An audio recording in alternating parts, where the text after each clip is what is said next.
నమస్కారం సార్. నమస్తే అమ్మా. సార్, ఇప్పుడు చాలా మందికి ఉన్న సమస్య ఏంటంటే బ్లడ్ తక్కువగా ఉంటుంది. అసలు బ్లడ్ ఎందుకు తక్కువగా ఉంటుంది సార్? ఇప్పుడు ఇది స్త్రీలలో అనుకుంటున్నారా, పురుషులు అనుకుంటున్నారా మీరు? స్త్రీలలో అనుకుంటున్నాను సార్. స్త్రీలలో అయితే ఒకసారి బాగా ఆలోచించండి. మనకు ఎప్పుడు రక్తం సరిపడినంత ఉండాలి, అది ఆటోమేటిక్ గా మనకు జన్మతా ఉంటుంది. అవును సార్. కానీ కొంతమంది కొంత వయసు తర్వాత తగ్గిపోతుంది అంటున్నారు. ముఖ్యంగా మేము మా దగ్గరకు వచ్చే పేషెంట్లు చాలా మంది పిల్లల్లో కూడా, అంటే 10 ఏళ్ళు 15 ఏళ్ల వయసు వాళ్ళకు కూడా ఏదైనా హెల్త్ ఇష్యూస్ వస్తే టెస్ట్ చేస్తే వాళ్ళకి తక్కువగా ఉంటుంది. ఈ మీరు అడిగిన విధంగా తీసుకుంటే స్త్రీలలో తీసుకున్నట్లయితే భారతదేశంలో యావరేజ్ గా 55% లేడీస్ కు సరిపడినంత రక్తం ఉండట్లేదు అని ఒక సర్వే కూడా ఉంది. అవును సార్. కారణం ఏంటంటే వీళ్ళకు ఆహారము, జీవన విధానం, పోషకాహార లోపం ఇది ప్రధానమైన కారణం అండి. ముఖ్యంగా ఆహారంలోకి తీసుకొచ్చేసరికి వాళ్ళన్నీ తీసుకున్నా, ఏ ఆహారం తీసుకున్నా కూడా మనకు డైజెస్ట్ అయ్యి ముందు మంచి పదార్థాలు, అంటే ఉపయోగపడే పదార్థం ఈ రెండు తయారవుతాయి. ఉపయోగపడే పదార్థం బయటకు వెళ్ళిపోతుంది. ఉపయోగపడే పదార్థాన్ని సారం అని అంటారు, సారా కిట్ అంటారు. సారము అది ముందు రసం అంటే లిక్విడ్ గా మారుతుంది, తర్వాత బ్లడ్ గా మారుతుంది. ఈ విధానం అయితే ఉంది. కానీ మన శరీరంలో చాలా మందిలో బ్లడ్ గా సరిపడినంత తయారు కావడం లేదు. కారణం ఏంటంటే వాళ్ళలో ఇన్ఫెక్షన్ ఉండడం. ఈ ఇన్ఫెక్షన్ మూలంగా చాలా అమ్మాయిల్లో కానీ అబ్బాయిల్లో కావాలంటే వాళ్ళు కూడా ఒక 50% మందికి సరిపడినంత రక్తం ఉండట్లేదు. ఇప్పుడు మనకు ఎంత ఉంది, మనకు చూస్తుంటారు అది 12 to 14 ఎంత ఉండాలి, MGD మిల్లీగ్రామ్స్ పర్ గ్రామ్ అని చెప్పనేసి ఉంది కదా, అది అలా రావట్లేదు అనమాట. ఎంతమందికి కంప్లీట్ బ్లడ్ పిక్చర్ తీస్తే దాంతో ఈ సమస్య వస్తుంది. కాబట్టి ఇక్కడ వీళ్ళ యొక్క ఇన్ఫెక్షన్స్ ఉండడం వల్ల కానీ, లేకపోతే వీళ్ళు తీసుకునే పోషకాహారంలో లోపం కానీ, మంచి ఆహారం తీసుకోకపోవడం, మన దేశంలో సరిపడినంత పోషకాహారం లేకపోవడం వల్లే రక్తం సరిపడా లేకపోతుంది అని ఓ సర్వేలో నిరూపణ అయింది. కాబట్టి మనం ఏ ఆహారాలు వీటి మీద దృష్టి పెడితే చాలా బాగుంటుంది. Okay sir. అయితే ఈ రక్తం తక్కువ ఉన్న వాళ్ళలో కనిపించే లక్షణాలు ఎలా ఉంటాయి సార్?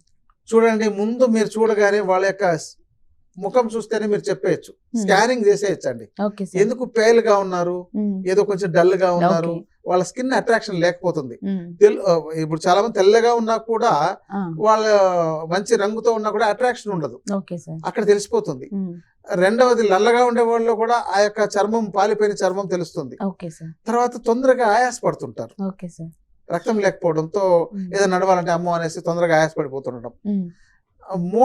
మూడవది ఏంటంటే శక్తి లేకపోవడం, బలహీనంగా మెట్లెక్కాలన్నా కూడా అమ్మో అనేసి అంటారు.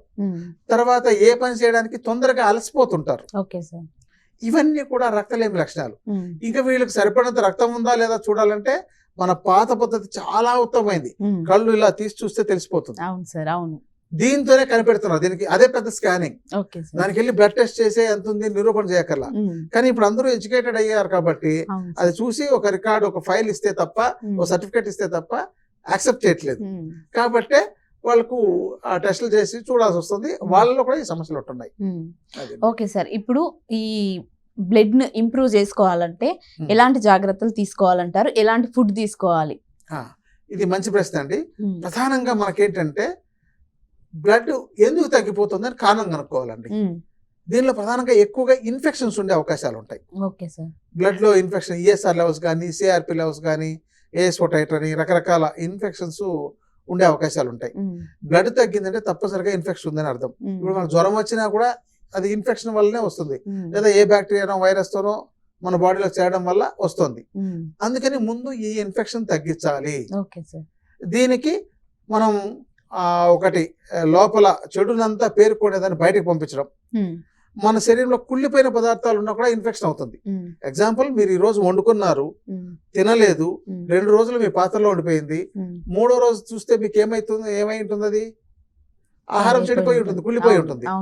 అలాగే ఈ రోజు ఆహారం తిన్నారు, అది సక్రమంగా జీర్ణం కాలేదు, రేపటికి కూడా విరేచన రూపంలో రాలేదు, ఎల్లుండి దాకా ఇంకా అలాగే ఉంది, లోపల కూడా అలాగే చెడిపోయి ఉంటుంది. ప్రధానంగా ఇక్కడే జరుగుతుంది పొరపాటంతా. దీన్ని ఎవరు గుర్తించట్లేదు. సరిగా విరేచన కూడా కాకపోయినా కూడా బ్లడ్ తగ్గిపోతుంది. ఇది బాగా గుర్తుపెట్టుకోవాలి. తర్వాత ఆ ఇన్ఫెక్షన్ కు తగిన చికిత్స వైద్యుల పర్యవేక్షణలో తీసుకోవాలి. కొంతమందికి అప్పుడప్పుడు జ్వరం వస్తుంది అని అంటే ఇన్ఫెక్షన్ ఉందని అర్థం. ఓకే. ఎప్పుడూ జ్వరం రాకూడదు, ఇది బాగా గుర్తుపెట్టుకోవాలి. జ్వరం అనేది మనకు వస్తుంది అని అంటే మనకేవో అనారోగ్య సమస్యలు ఉన్నాయని అర్థం. ఓకే. ఇది ఒకటి. తర్వాత ఏంటంటే బ్లడ్ టెస్ట్ చేసుకుంటే మనకు సరిపడా లేదు అన్నప్పుడు ఈ ఇన్ఫెక్షన్స్ ఏమైనా ఉంటే తగ్గించుకొని మనకు ఆకుకూరలు చాలా బాగా పనిచేస్తాయండి. అన్ని ఆకుకూరలు రక్తాన్ని పెంచుతాయి. చివరికి మనం ఉండే తోటకూర, పాలకూర, గోంగూర కూడా రక్తాన్ని పెంచుతుంది. ఆకుకూరలు అమోఘం, అద్భుతం. దానికి మించిన ఔషధం ఇంకొకటి లేదని చెప్పొచ్చు. ఈ సరిపడినంత ఆకుకూరలు కూడా మాకు దొరకట్లేదు. దొరికినా కూడా అలాంటి ఆకుకూరలు ఎలా ఉన్నాయంటే సిటీస్ లో అంతా పెస్టిసైడ్స్ దాంతో ఎక్కువ ఉంటుంది. అంటే ఆకుకూర రుచి కన్నా ముందు పెస్టిసైడ్ వాసన దాని రుచే తెలుస్తోంది. ఈ సమస్య ఉంది. కాబట్టి వీలైతే కొన్ని మందులు వాడుకోవడం వైద్యుల పర్యవేక్షణలో, లేదంటే మంచి ఆకుకూరలు తీసుకోవడం. ఇక జీవన విధానాన్ని నేను చెప్పాను కదా, కారణాల్లో కొంచెం మనకు ఇన్ఫెక్షన్స్ ఉండడం, విరేచం సరిగా లేకపోవడం, అజీర్ణం ఉండడం, ఇలాంటివి ఏవైతే ఉన్నాయో వీటన్నిటిని ముందు ఆరోగ్యవంతుడు ఎలా ఉండాలంటే, అసలు మనకు ఆయుర్వేదంలో ఒక మంచి శ్లోకంతో చాలా బాగా చెప్తారు. సమదోష సమాగ్నిచ సమధాతు మలక్రియ ప్రసన్నాత్మేంద్రిస్త ఇచ్చబిది అయితే అని అంటారు. అంటే ముందు దోషాలు సక్రమంగా ఉండాలి. అంటే వాతము, పిత్తము, కఫము అంటారు. అంటే ఇది సామాన్యులకు అది అర్థం కాదు. ఎక్కడో వాళ్ళు ఏదో అనుకున్నది అదే అర్థం అని అనుకుంటుంటారు. కాబట్టి అది వైద్యులు అయితే చెప్పగలుగుతారు. సాధారణంగా మీరు మామూలుగా చెక్ చేసుకొని, లేదంటే ఒక కంప్లీట్ బ్లడ్ పిక్చర్ తీసుకోండి. సిబిపి అంటే ఎక్కడ ఏ ల్యాబ్ లోకి వెళ్ళినా ఫస్ట్ ఉండే టెస్ట్ అదే. అది కూడా 15 నిమిషాల్లో ఇవ్వగలిగే అంత అవకాశం ఉంది చేయాలంటే. చూసుకొని దానికి కారణాలు ఏంటి, ఏమైనా ఇన్ఫెక్షన్స్ ఉన్నాయా లేదని కూడా దాంతోనే కొంత తెలుస్తుంది. చూసుకొని దాన్ని బట్టి తగిన టాబ్లెట్స్ తీసుకోవడం, లేదా ఆకుకూరలో ఎక్కువగా లోపం ఉందనుకోండి, అంటే ఏ 10 లోపే ఉందని అంటే తప్పనిసరిగా డాక్టర్ కావడమే ఉత్తమమైంది. ఓకే. అంటే మామూలుగా నేను ఏమంటున్నాను సార్, బ్లడ్ ఇంప్రూవ్ కావాలంటే టాబ్లెట్స్ వాడి ఇంప్రూవ్ చేసుకోవడం బెటర్ అంటారా? ఫ్రూట్స్ లేదా ఇప్పుడు మీరు చెప్పినట్టు కూరగాయలు, ఆకుకూరలు తిని ఇంప్రూవ్ చేసుకోవడం బెటర్ అంటారా? చూడండి, 80% ఉంది, ఇంకా 20% తక్కువ ఉంది అన్నప్పుడు మీరు ఆహారంతోనే కరెక్ట్ చేసుకోవచ్చు. కానీ 50% ఉంది, ఇంకో 50% తక్కువ ఉంది అంటే మనకు 12 ఉండాల్సిన 6 ఉన్న వాళ్ళు తప్పనిసరిగా మందులు వాడాల్సిందే. Okay sir. ఓకే. ఇంకా మరి 6 కన్నా ఇంకా తగ్గిపోతే బ్లడ్ కూడా ఎక్కించుకోవాల్సిన పరిస్థితి వస్తుంది. కాబట్టి దీనిని వాళ్ళు ఇప్పుడు నేను చెప్పిన ఈ 2 పాయింట్లు వాళ్ళు బాగా గుర్తుపెట్టుకుంటే చాలు. Okay sir. అంటే ఎంత ఉంది బ్లడ్, 10 ఉంటే కూడా 10 అబౌవ్ ఉన్నప్పుడు కూడా, లేదా 10 దాకా ఉంటే కూడా మందులతోనే ఇంప్రూవ్ చేసుకోవచ్చు, ఆహారంతోనే ఇంప్రూవ్ చేసుకోవచ్చు. గ్రీన్ గా ఉండే ఏ ఆకుకూరలైనా సరే, కూరగాయలైనా సరే రక్తాన్ని పెంచుతాయి. ఇది బాగా గుర్తుపెట్టుకోవాల్సింది. అది ఇంకా దానికంటే ఇంకా లేదండి, ఎర్రగా రక్తం ఉంటుంది కాబట్టి మంచి మాంసాహారం తింటే బాగవుతారా అని అంటే కొంత మాంసాహారం కూడా కొంతమందికి మంచి పోషకాహారంగా ఉపయోగపడుతుంది.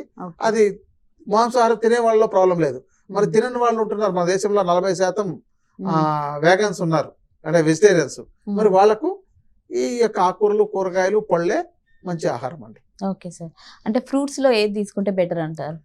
ఫ్రూట్స్ లో మీరు ఎర్రటి పళ్ళు ఏవైనా సరే, మనకు దానిమ్మ మంచి ఇంప్రూవ్ చేయగలిగేదండి. ఇక మనకు బొప్పాయి కూడా, తర్వాత ఎర్రటివి ఏవైతే ఉన్నాయో మనకు వాటర్ మెలన్, ఇలాంటివన్నీ కూడా, అంటే మనకు ఫ్రూట్ కోస్తే మనకు అర్థమైపోతుంది కదా, వాటిలన్నింటిలో కూడా రక్తాన్ని పెంచే ఉన్నాయి. ఇప్పుడు మనకు బీట్రూట్, క్యారెట్ వీటిల్లో కూడాను రక్తాన్ని పెంచే గుణం ఉంది. టమోటా కూడా రక్తాన్ని పెంచుతుంది.